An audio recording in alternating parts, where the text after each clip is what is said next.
એક કેસ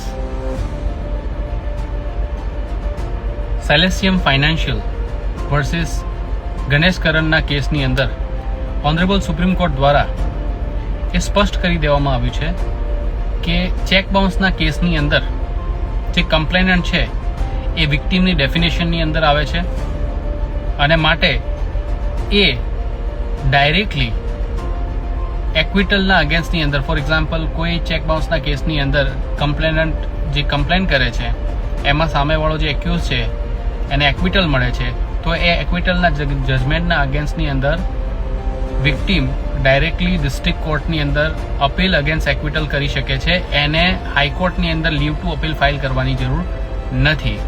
એ વસ્તુ સ્પષ્ટ કરી દીધું છે. અત્યાર સુધી આપણે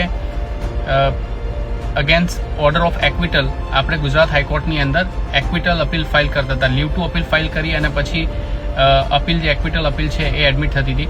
પરંતુ હવે એ આ સ્પષ્ટતા બાદ કોઈ પણ વ્યક્તિ જે છે કમ્પ્લેનન્ટ એ ડાયરેક્ટલી ડિસ્ટ્રિક્ટ કોર્ટની અંદર પણ અપીલ અગેન્સ્ટ એક્વિટલ કરી શકે છે. તો આ વિડીયોને વધુ શેર કરો જેથી કરીને વધારે લોકો અવગત બને. જય હિન્દ, જય ભારત.